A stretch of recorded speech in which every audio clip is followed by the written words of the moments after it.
Καλώς ήρθατε στο podcast The Roommates. Είμαι η Αλίκη Βενιτσανοπούλου. Και εγώ είμαι η Ελιζαβέλη. Είμαστε και οι δύο ρευματολόγοι και μαζί συζητάμε απλά για τα ρευματικά αυτοάνωση νοσήματα. Με σαφήνεια, τεκμηρίωση και ουσία. Γιατί η ενημέρωση είναι το πρώτο βήμα για καλύτερη υγεία. Στο σημερινό μας επεισόδιο θα μιλήσουμε για ένα φαινόμενο που οι περισσότεροι έχουν ακούσει, αρκετοί μπορεί να έχετε εμφανίσει κάποια στιγμή στη ζωή σας, αλλά τελικά λίγοι είναι εκείνοι που κατανοούν. Το φαινόμενο ρεϊνό ή αλλιώς εκείνα τα παγωμένα χέρια που αλλάζουν χρώμα και μπορεί να κρύβουν περισσότερα από όσα νομίζουμε. Θα μιλήσουμε για το τι είναι, πότε είναι αθώο και πότε όχι, τι σημαίνει όταν εμφανίζεται σε παιδιά και νέους και φυσικά πώς αντιμετωπίζεται. Πολλοί άνθρωποι έχουν φαινόμενο ρεϊνό, χωρίς να ξέρουν τι ακριβώς είναι ή πότε να ανησυχήσουν. Πάμε λίγο να ξεδιαλύνουμε μαζί τι ακριβώς συμβαίνει. Το φαινόμενο ρεϊνό είναι ένα φαινόμενο που προκαλείται λόγω παροδικής αγκιοσύσπασης, δηλαδή τα μικρά αιμοφόρα αγκία των άκρων κλείνουν προσωρινά λόγω σπασμού. Αυτό κυρίως αφορά τα δάκτυλα των χεριών, αλλά μπορεί να συμβεί και στα δάκτυλα των ποδιών, τη μύτη, τα αυτιά και τα χείλη, δηλαδή σε όλα τα μέρη του σώματος που είναι εκτεθειμένα στο κρύο.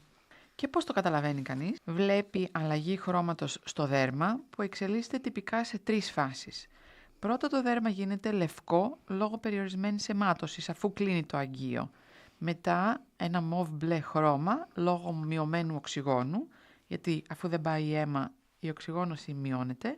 Και τέλος, όταν το αίμα επιστρέφει, το άκρο γίνεται κόκκινο. Αυτή η εναλλαγή λοιπόν λέγεται τριφασικό φαινόμενο ρεϊνό. Ακριβώς, Εύη, και πέρα από τη χαρακτηριστική εικόνα, οι ασθενείς με φαινόμενο ρεϊνό συχνά αναφέρουν μούδιασμα, τσιμπήματα ή ακόμα και πόνο. Και μιλάμε για κάτι το οποίο είναι αρκετά συχνό τελικά, συνήθως το 3 με 5% του πληθυσμού παγκοσμίως μπορεί να παρουσιάσει φαινόμενο ρεϊνό. Το ενδιαφέρον είναι ότι το βλέπουμε 3 φορές πιο συχνά στις γυναίκες, ειδικά στις ηλικίες 15 με 30 ετών. Κάποιες φορές, μάλιστα, Λίκη, ξέρεις, μπορεί να γίνει πολύ τρομακτικό για όποιον το παθαίνει πρώτη φορά ειδικά, γιατί τα δάχτυλα, ένα ή και περισσότερα δάχτυλα, μπορεί να γίνουν ολόλευκα σαν του νεκρού. Αλλά τις περισσότερες φορές ευτυχώς δεν είναι επικίνδυνο και είναι παροδικό.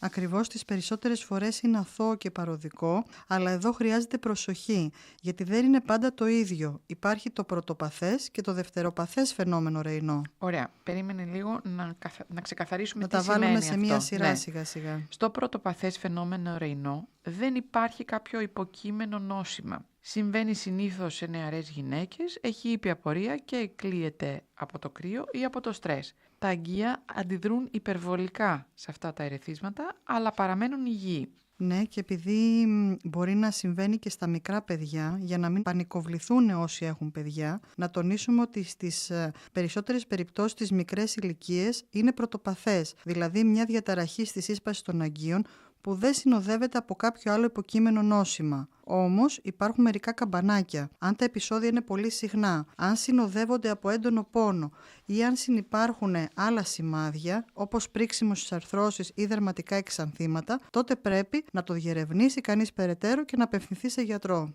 Οπότε, οι γονείς καλό είναι να το παρατηρούν. Και αν δουν κάτι παράξενο, να μιλήσουν με τον παιδιατρό τους, ώστε εκείνος να κρίνει εάν χρειάζεται περαιτέρω διερεύνηση για να γίνει η διάκριση αν αυτό είναι ένα πρωτοπαθές φαινόμενο ρεϊνό ή δευτεροπαθές. Όπως είπαμε, το πρωτοπαθές είναι το αθώο, δηλαδή δεν έχει κάποια άλλη υποκείμενη αιτία και τα αγκία παραμένουν υγιή. Το δευτεροπαθές όμως μπορεί να έχει πολλές διαφορετικές αιτίες και χρειάζεται διερεύνηση.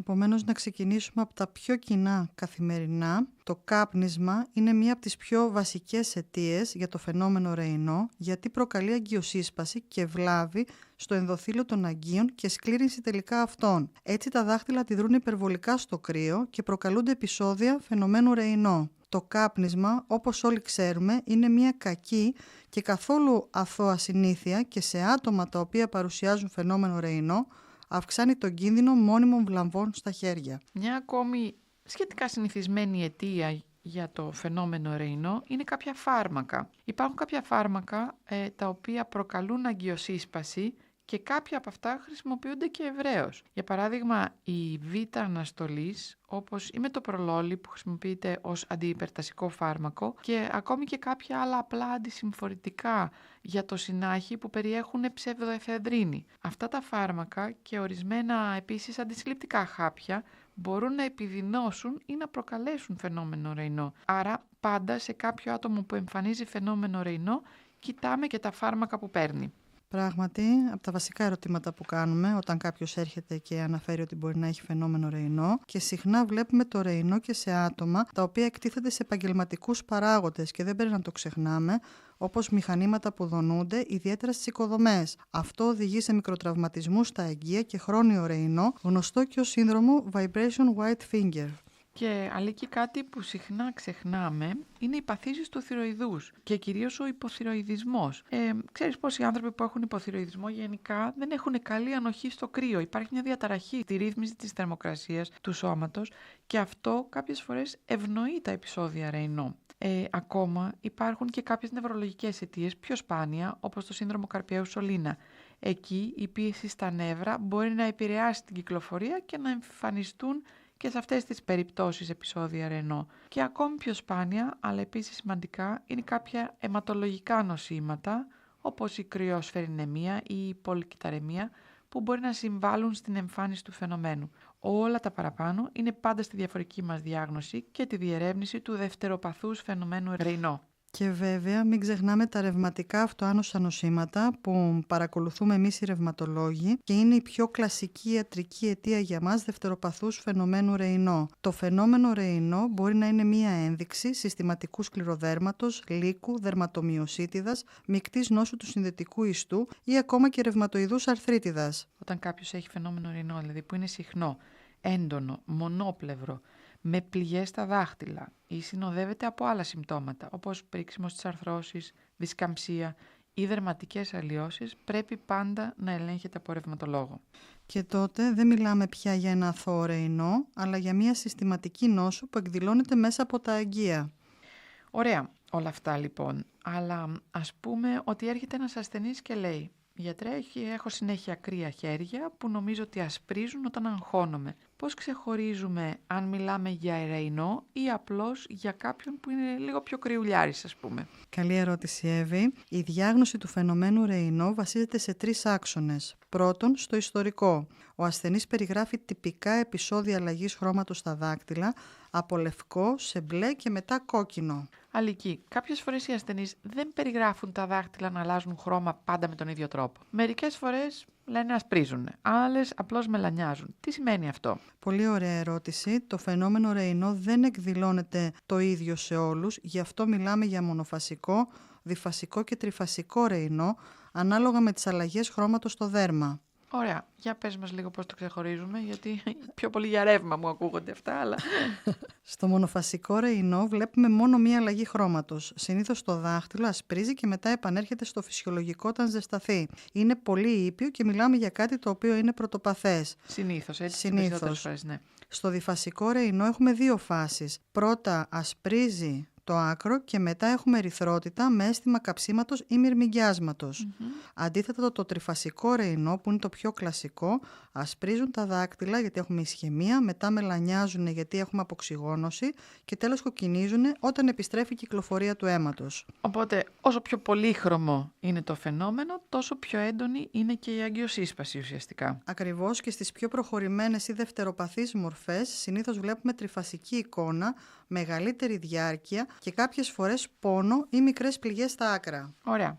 Άρα πριν ξεκινήσουμε με αυτά, έλεγες ότι ο τρόπος που περιγράφει ο ασθενής την αλλαγή χρώματος μας βοηθάει στη διερεύνηση του φαινομένου Ρεϊνό. Στη συνέχεια τι άλλο εξετάζουμε? Εξετάζουμε φυσικά κλινικά τον ασθενή. Μας ενδιαφέρει πότε εμφανίστηκε το φαινόμενο Ρεϊνό, αν είναι συμμετρικό, αν υπάρχουν πληγές στα δάκτυλα ή άλλα συμπτώματα όπως πόνος στις αρθρώσεις, εξανθήματα, αν αναφέρει δυσφαγία. Αυτά μπορεί να μας κατευθύνουν πιθανά σε κάποιο άλλο αυτοάνωσο υπόβαθρο.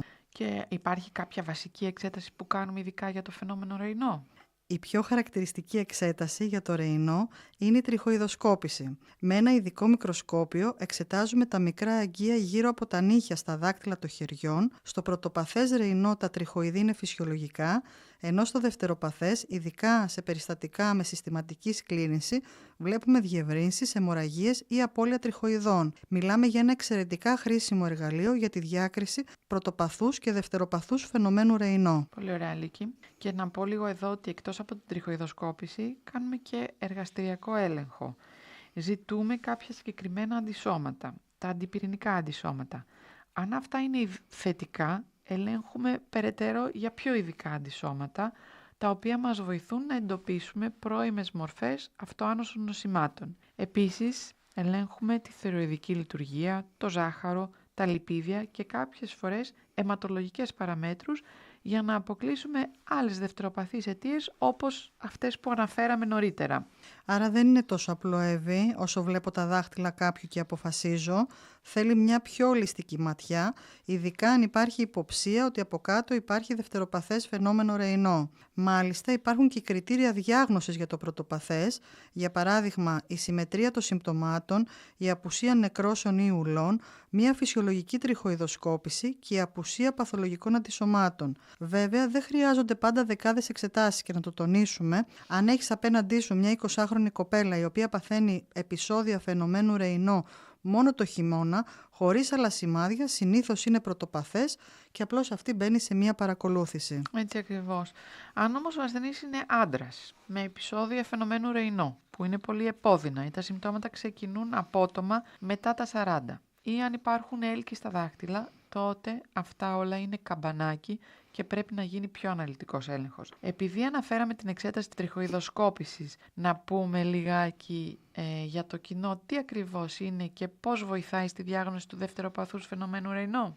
Η τριχοειδοσκόπηση είναι μια απλή και ανώδυνη εξέταση που γίνεται με ένα ειδικό μικροσκόπιο, το τριχοειδοσκόπιο, και παρατηρούμε τα μικροσκοπικά αγγεία τα τριχοειδή, τα οποία βρίσκονται κυρίως στην περιοχή γύρω από τα νύχια των χεριών. Ωραία.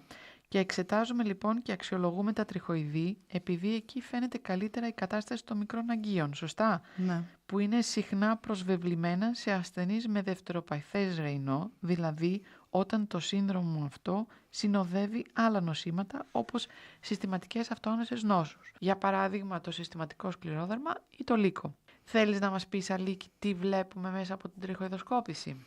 Μπορούμε να δούμε αν τα αγγεία έχουν φλεγμονή, αν είναι παραμορφωμένα, αν υπάρχουν περιοχές με απώλεια τριχοειδών ή αν είναι διευρυσμένα ή ακόμα και αν υπάρχουν μικροαιμορραγίες.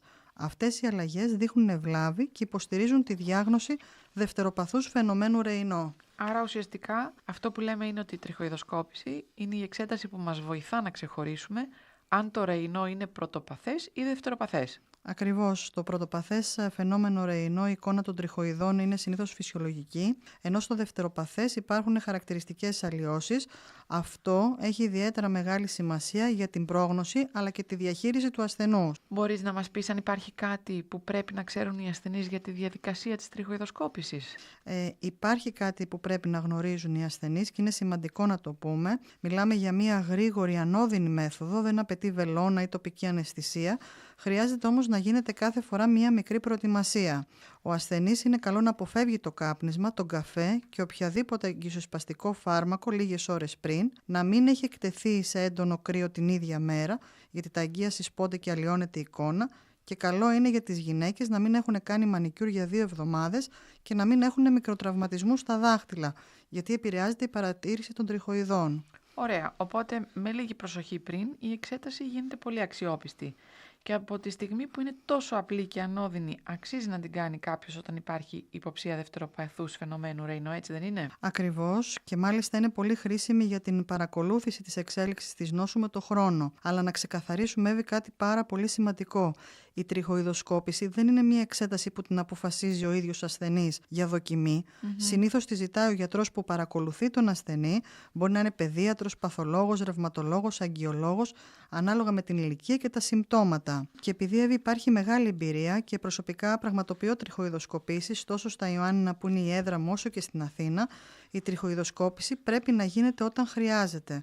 Αν ο γιατρός σας έχει ζητήσει να υποβληθείτε στην εξέταση τριχοειδοσκόπησης, μπορείτε να επικοινωνήσετε μαζί μας και να σας καθοδηγήσουμε. Ωραία, μπράβο. Είναι πολύ ενδιαφέρον και χρήσιμο, Αλίκη, να το ξέρουν αυτό όσοι ενδιαφέρονται, γιατί έχω ακούσει αρκετούς ασθενείς που παραπέμπονται από τους γιατρούς τους. Να σε ρωτήσω, τι γίνεται με κάποιον που έχει παθολογική τριχοειδοσκόπηση, αλλά δεν έχει ακόμη άλλα συμπτώματα ή δεν έχει θετικά αυτοαντισώματα στις εξετάσεις αίματος? Τι κάνουμε σε αυτές τις περιπτώσεις? Αναφέρεσαι σε μια ιδιαίτερη και γκρίζα ζώνη όταν δούμε αλλοιώσεις στην τριχοειδοσκόπηση σε κάποιον που παρουσιάζει φαινόμενο Ρεϊνό, οι οποίες θυμίζουν συστηματική νόσο, όπως ελάττωση τριχοειδών, αιμορραγίες, αλλά δεν υπάρχουν άλλα ευρήματα, το άτομο αυτό παραμένει υπό στενή παρακολούθηση. Ωραία.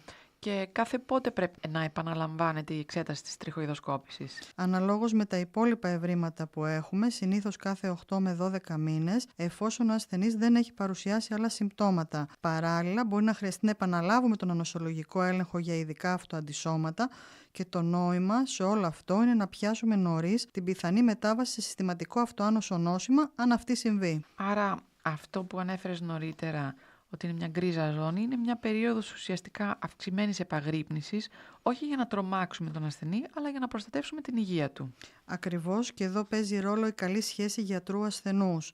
Να μπορεί να αναφέρει έγκαιρα νέα συμπτώματα, ακόμα και αν είναι περίεργα ή φαινομενικά άσχετα. Ωραία. Λοιπόν, για να δούμε λίγο πιο αναλυτικά τι γίνεται όταν το φαινόμενο Ρεϊνό συνοδεύει αυτοάνωσα νοσήματα. Ας ξεκινήσουμε με το πιο συχνό, που είναι το συστηματικό σκληρόδερμα. Εκεί τα μικρά αγκία των δαχτύλων είναι συχνά ήδη τραυματισμένα λόγω της νόσου.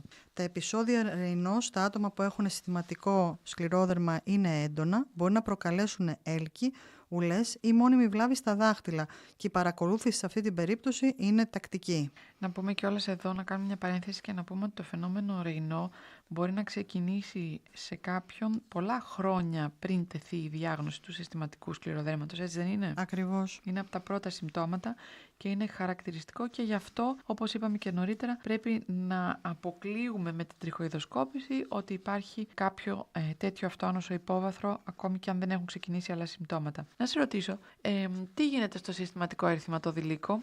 Στους ασθενείς με λύκο, το Ρεϊνό μπορεί να είναι πιο ήπιο, αλλά μπορεί να επιδεινωθεί αν εμφανιστούν άλλες αγκιακές ή φλεγμονώδεις επιπλοκές. Ο κίνδυνος για μόνιμη βλάβη είναι μικρότερος από το σκληρόδερμα, αλλά χρειάζεται και εκεί τακτική παρακολούθηση και αξιολόγηση των δακτύλων. Ωραία. Στη ρευματοειδή αρθρίτιδα το Ρεϊνό συνήθως εμφανίζεται πιο ήπιο, αλλά μπορεί να συνδυάζεται με φλεγμονή στις αρθρώσεις και πολύ σπάνια προκαλεί έλκη ή δερματικές βλάβες. Και φυσικά υπάρχουν και άλλα πιο σπάνια αυτοάνωσα νοσήματα, όπως οι μυοσίτιδες, η μεικτή νόσος του συνδετικού ιστού, το αντιφωσφολιπιδικό σύνδρομο ή οι αγκιήτιδες. Εκεί τα επεισόδια φαινομένου Ρεϊνό μπορεί να είναι σοβαρά, με αυξημένο κίνδυνο ισχυμίας στα δάχτυλα. Αν το Ρεϊνό εμφανιστεί ξαφνικά σε ενήλικα ή συνοδεύεται από άλλα καμπανάκια, είναι σημαντικό να διερευνηθεί αμέσως. Και να μην ξεχνάμε, Εύη, το σύνδρομο Σιόγκρεν. Σωστά, δεν το είπαμε και αυτό. Στο Σιόγκρεν το Ρεϊνό μπορεί να εμφανιστεί σε αρκετούς ασθενείς. Συνήθως και αυτό είναι ήπιο προς μέτριο, αλλά χρειάζεται παρακολούθηση, γιατί μπορεί να συνδυαστεί με φλεγμονή των μικρών αγκίων ή άλλες αυτοάνωσες επιπλοκές. Τα επεισόδια είναι σπανίως τόσο σοβαρά όσο στο σκληρόδερμα, αλλά αν εμφανίσει κάποιος ασθενής πληγή ή έλκος, πρέπει να δούμε αν υπάρχουν και άλλα αγκιακά προβλήματα. Άρα κάθε αυτοάνωσο έχει μια διαφορετική βαρύτητα στο φαινόμενο Ρεϊνό και η παρακολούθηση εξατομικεύεται ανάλογα με το νόσημα και τα συμπτώματα. Και αυτό είναι που κάνει τελικά τη διάγνωση και τη διαχείριση του δευτεροπαθούς φαινομένου Ρεϊνό τόσο σημαντική. Δεν είναι μόνο η αλλαγή του χρώματος στα δάκτυλα, αλλά η ολοκληρωμένη εκτίμηση της αγκιακής και συστηματικής υγείας του ασθενούς. Ωραία, Λίκη. Μιλήσαμε για το τι είναι το Ρεϊνό και πώς διαφοροποιείται σε πρωτοπαθές και δευτεροπαθές, αλλά και πώς γίνεται η διάγνωση. Τι γίνεται όμως με την αντιμετώπιση? Ξεκινάμε από το πρωτοπαθές φαινόμενο Ρεϊνό, που είναι συνήθως ήπιο και αθώο. Η βασική τρόπη αντιμετώπισης για το πρωτοπαθές φαινόμενο Ρεϊνό είναι μη φαρμακευτική. Το πιο βασικό είναι η προστασία των άκρων. Γάντια, ζεστά παπούτσια, καλσόν και αποφυγή απευθείας έκθεσης στο κρύο. Και επίσης, όταν το άτομο έχει εκτεθεί στο κρύο, να γίνεται μια σταδιακή επαναφορά στη θερμοκρασία, δηλαδή αν έχουν παγώσει τα άκρα του έντονα και κάνει και επεισόδιο εκείνη τη στιγμή, δεν τα βάζουμε κατευθείαν κάτω από πολύ ζεστό νερό, γιατί μπορεί να προκαλέσει απότομη αγκιοσύσπαση και πόνο. Σωστά. Επιπλέον, επειδή είπαμε νωρίτερα ότι το φαινόμενο Ρεϊνό προκαλείται και από το έντονο στρες, η αποφυγή του στρες και της έντασης γενικότερα έχει και αυτή το ρόλο της, έτσι.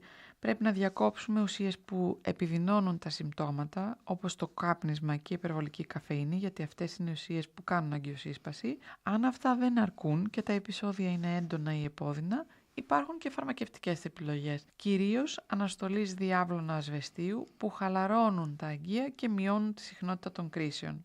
Αλική, πέρα από τα ζεστά μέτρα και γάντια υπάρχουν και τοπικές λύσεις. Ακούω μερικούς ασθενείς να ρωτάνε για αλυφές ή κρέμες. Πράγματι το ζητάνε πάρα πολλοί ασθενείς. Το πρώτο που ζητάνε, δεν θέλουν κάποιο χάπι ή κάποια άλλη αντιμετώπιση, ρωτάνε αν υπάρχει κάποια αλυφή στο εμπόριο που μπορούν να χρησιμοποιήσουν. Υπάρχουν κάποιες επιλογές, υπάρχουν μερικές φόρμουλες που περιέχουν φυσικά συστατικά, όπως είναι η L-αργινίνη που βοηθάει στη διάταση των αγγείων, αυξάνοντας την κυκλοφορία και ζεσταίνοντας τα άκρα. Σημαντικό όμως είναι ότι αυτές δεν αντικαθιστούν τα βασικά μέτρα, δηλαδή τα ζεστά γάντια, τις κάλτσες και την αποφυγή έκθεσης στο κρύο. Υπάρχουν και δεδομένα από μελέτες για τοπικές αλυφές που βελτιώνουν την κυκλοφορία, όπως είναι αυτές με νητρικά άλατα ή άλλες ήπιες αγκιοδιασταλτικές ουσίες. Μπορούν να βοηθούν σε ήπια συμπτώματα, ωστόσο, ουσίες όπως η τοπική νητρογλυκερίνη μπορεί να προκαλέσουν πονοκέφαλο, ζάλι ως βασικές παρενέργειες και δεν κυκλοφορεί ως έτοιμο σκεύασμα στην Ελλάδα, ειδικά για το ρεϊνό. Ναι, δεν έχουμε κάτι τέτοιο εδώ. Και να σε ρωτήσω κάτι, τα συμπληρώματα, επειδή κάποιοι προτιμούν να λαμβάνουν βιταμίνες ή φυτικά σκευάσματα. Να αναφέρουμε ότι στην επιστημονική βιβλιογραφία που υπάρχει, μερικά συμπληρώματα όπως τα ω3 λιπαρά οξέα φαίνεται ότι μπορεί να βελτιώσει την κυκλοφορία σε μικρό βαθμό. Επίσης έχουν συζητηθεί διάφορα αμινοξέα όπως η L-αργινίνη, η L-κιτρολίνη, τα οποία αυξάνουν το μονοξίδιο του αζότου και βοηθούν στην αγκιοδιαστολή, καθώς και κάποια φυτικά προϊόντα, χωρίς να αναφέρω ξεχωριστά ποια είναι. Τα αποτελέσματα είναι περιορισμένα και όχι πάντα σταθερά, αλλά υπάρχουν διαθέσιμα τέτοια συμπληρώματα στα ελληνικά φαρμακεία και μπορεί να τα βρει και κάποιος online. Ωραία. Άρα, ναι, μεν μπορούν να δοκιμαστούν, αλλά δεν είναι θεραπεία από μόνα τους, έτσι. Και δεν έχουμε και κάποιες μελέτες που να δείχνουν ότι ουσιαστικά έχουν κάποιο σημαντικό αποτέλεσμα στην θεραπεία ή και στην πρόληψη του φαινομένου ρεϊνό. Ακριβώς. Πρώτο μέλημα είναι πάντα η προστασία των άκρων και η σωστή παρακολούθηση. Τα συμπληρώματα και οι αλυφές είναι βοηθητικά εργαλεία, όχι κύρια στρατηγική μας. Μπορεί κάποιος ασθενής να αναφέρει ότι τον βοήθησαν, αλλά αυτό μπορεί να είναι εξατομικευμένο. Τώρα, για το δευτεροπαθές ρεϊνό, η προσέγγιση είναι πιο σύνθετη, γιατί σχετίζεται με άλλα νοσήματα, συνήθως αυτοάνοσα, όπως είπαμε. Ναι. Και άρα εννοείς ότι το φαινόμενο ρεϊνό αντιμετωπίζεται μαζί με τη θεραπεία της αντίστοιχης υποκείμενης νόσου, σωστά? Σωστά. Επιπλέον σημαντική είναι και η προστασία από το κρύο και η αποφυγή τραυματισμών σε ασθενείς με υποκείμενα νοσήματα, διότι υπάρχει υψηλότερος κίνδυνος για την εμφάνιση αλκοόλ και μόνιμων βλαβών. Από την άποψη της φαρμακευτικής αγωγής, πέρα από τους αναστολείς διάβλων ασβεστίων, χρησιμοποιούνται και αγκιοδιασταλτικά ή σε σοβαρές περιπτώσεις φάρμακα που αυξάνουν την κυκλοφορία. Χρειάζεται τακτική παρακολούθηση με τριχοειδοσκόπηση και εργαστηριακούς ελέγχους για να βλέπουμε αν υπάρχουν επιπλοκές ή εξέλιξη του αυτοάνωσου. Άρα, στις περιπτώσεις με υποκείμενο αυτοάνωσο νόσημα, η αντιμετώπιση δεν είναι μόνο να ζεστάνουν τα χέρια τους οι ασθενείς, αλλά χρειάζεται πιο ενεργός ιατρικός έλεγχος και συχνά φαρμακευτική υποστήριξη. Και γι' αυτό είναι σημαντικό να υπάρχει καλή σχέση γιατρού-ασθενούς, να αναφέρονται έγκαιρα νέα συμπτώματα και να γίνεται συστηματική παρακολούθηση. Να πούμε και 2-3 πράγματα που μας ρωτάνε συχνά οι ασθενείς. Για παράδειγμα, το κάπνισμα. Πρέπει ένας ασθενής που εμφανίζει φαινόμενο ρεϊνό να σταματήσει να καπνίζει ή μπορεί να συνεχίσει να καπνίζει? Καλά, για πολλούς λόγους πρέπει να σταματήσει κανείς να καπνίζει, αλλά ας πούμε για το φαινόμενο ρεϊνό. Για το φαινόμενο ρεϊνό, το κάπνισμα είναι ένας από τους πιο σημαντικούς επιβαρυντικούς παράγοντες. Άρα, χθες θα έπρεπε να σταματήσει κανείς να καπνίζει. Δυστυχώς χθες. Η νοικοτήνη προκαλεί αγκιοσύσπαση και τα συμπτώματα χειροτερεύουν. Το κόψιμο του καπνίσματος είναι ένα από τα πιο βασικά βήματα. Και ξέρεις, κάποιοι ασθενείς τους απασχολεί αν αυτό που εμφανίζουν, αυτή η αλλαγή στο χρώμα και αυτό το έτσι, τα έλκη που μπορεί να εμφανίζουν από το φαινόμενο ρεϊνό, αν μπορεί να οδηγήσουν σε μόνιμη βλάβη στα δάχτυλά τους. Στο πρωτοπαθές φαινόμενο ρεϊνό δεν έχουμε σχεδόν ποτέ την εμφάνιση μόνιμης βλάβης. Στο δευτεροπαθές φαινόμενο ρεϊνό, αν μείνει χωρίς αντιμετώπιση, μπορεί δυστυχώς να οδηγηθούμε σε έλκη ή ακόμα και γάγκραινα, ειδικά όταν υπάρχουν άλλα αυτοάνοσα νοσήματα από κάτω. Ωραία. Αυτό είναι πολύ σημαντικό.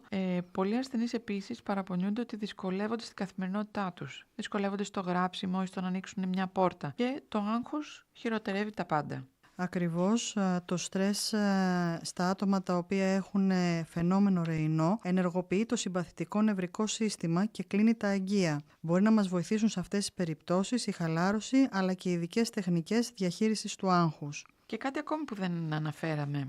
Το χαμηλό σωματικό βάρος, δηλαδή το να είναι κάποιος ελλειποβαρής, φαίνεται και αυτό να παίζει σημαντικό ρόλο στην εμφάνιση του φαινομένου Ρεϊνό. Όχι ότι πρέπει κανείς να παχύνει για να μην εκδηλώσει φαινόμενο Ρεϊνό, αλλά κάποιος που είναι πολύ αδύνατος. Και μιλάμε πράγματι για λιποβαρή άτομα, γιατί όταν έχουμε χαμηλό λιπόδι ιστό, δεν μονώνεται καλά το σώμα από το κρύο. Αυτό δεν σημαίνει απαραίτητα ότι αυτό το άτομο θα εμφανίσει φαινόμενο Ρεϊνό, μπορεί να μοιάζει. Εκεί χρειάζεται απλά μια περισσότερη προσοχή στο ντύσιμο και αν τα συμπτώματα επιμένουν, αξιολόγηση από γιατρό. Ωραία. Κλείνοντας, να αναφέρουμε ότι μελετώνται αυτή τη στιγμή και νεότερες θεραπείες, κάποια νέα αγκιοδιασταλτικά φάρμακα και κάποια μέθοδος με λέιζερ, αλλά το βασικό παραμένει η προστασία από το κρύο, η αποφυγή δηλαδή του κρύου και η έγκαιρη διάγνωση. Άρα μιλάμε, Εύη, για πρόληψη και κλείνοντας αυτή την συζήτηση, ελπίζω να βοηθήσαμε όσους μας ακούνε να καταλάβουν πότε και πώς να ζητήσουν βοήθεια και να νιώσουν πιο άρνητοι και να νιώσουν πιο έτοιμοι να διαχειριστούν το φαινόμενο Ρεϊνό στην καθημερινότητά τους. Ωραία. Αλίκη, και πριν κλείσουμε, να θυμίσουμε κάτι σημαντικό. Αν σας άρεσε αυτό το επεισόδιο, κάντε εγγραφή στο podcast μας των Roommates για να μην χάσετε κανένα καινούριο επεισόδιο. Και αυτό γιατί το podcast είναι για σας. Θέλουμε να ακούμε τις δικές σας απορίες. Έχετε κάποιο θέμα που θα θέλατε να συζητήσουμε? Στείλτε μας τις ερωτήσεις σας μέσω email ή στα social media του podcast. Έτσι, τα επόμενα επεισόδια θα απαντούν στις πραγματικές σας ανάγκες, γιατί η γνώση, ειδικά στην υγεία, μοιράζεται καλύτερα όταν τη ζητάς. Σας ευχαριστούμε πολύ που ήσασταν μαζί μας και σήμερα. Μέχρι το επόμενο επεισόδιο, να φροντίζετε τον εαυτό σας, να κρατάτε ζεστά τα χέρια σας και να θυμάστε. Η ενημέρωση είναι το πρώτο βήμα για καλύτερη υγεία. Καλή συνέχεια σε όλους.